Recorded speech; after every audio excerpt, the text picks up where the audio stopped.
So for me, market intelligence is the process about engaging with external data and information and collating that together in the context of a company's operating plan, business plan.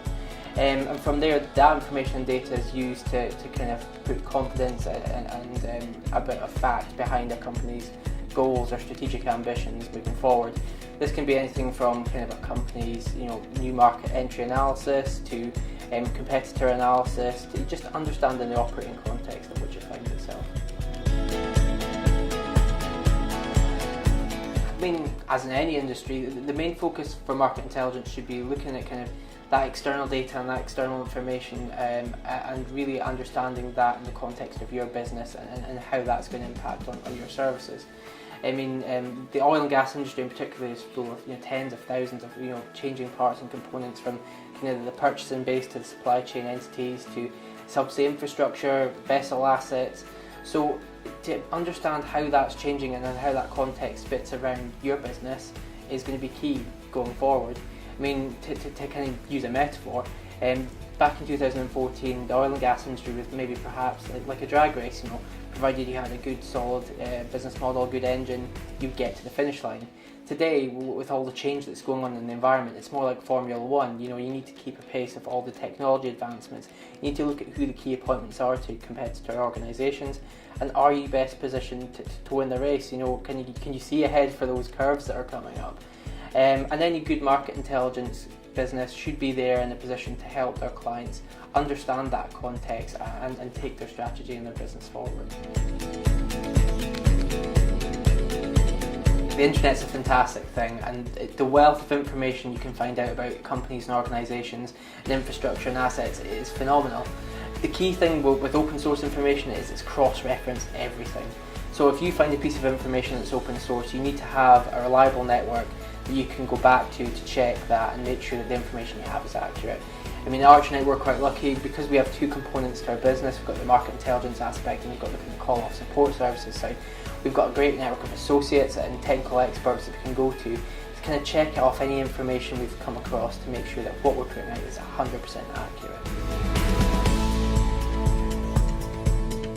So with any market intelligence approach, the number one priority has to be to understand your client's business model. You need to understand what their core services are, what assets they have, and understand what is their strategic ambition, what is their long-term goal. Once you've established that, it's following on to, okay, well, what are the key strategic questions they need to answer, and what market intelligence can we use to unlock the answers to those questions. Once we've done that, it's establishing a key methodology and a kind of process to kind of deliver the data and information that's required to answer those key questions that we'd identified previously. And lastly, it comes down to communication.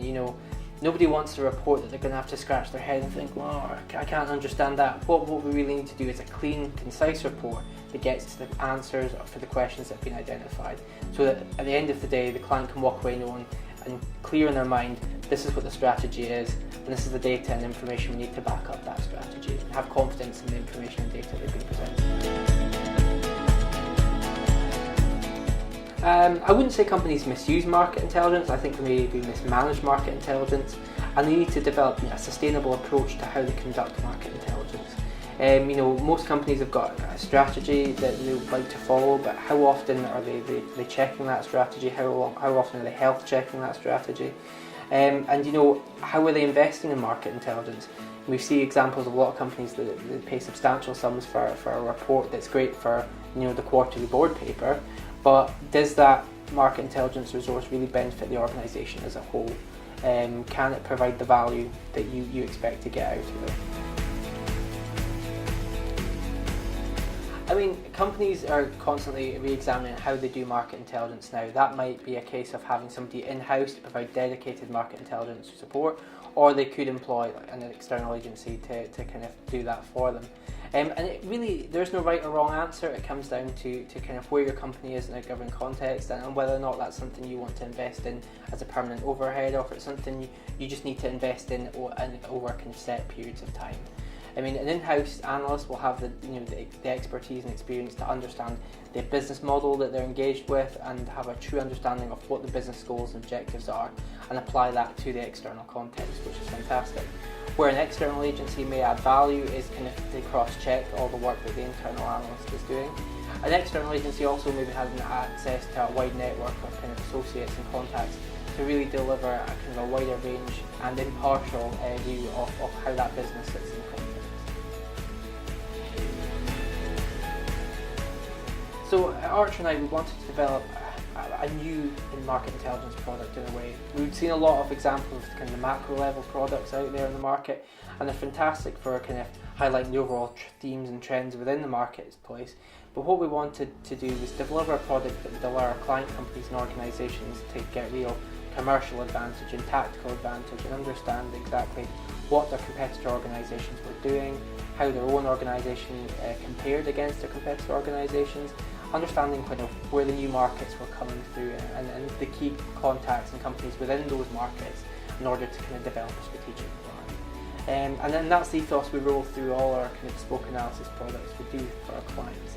And you know, what we really hope to do is give our clients the information and data they need, collate that and pull it into a nice, easy to understand report so then they can onboard the strategy that's going to be fit for purpose for them and take them further down the road where they want to go.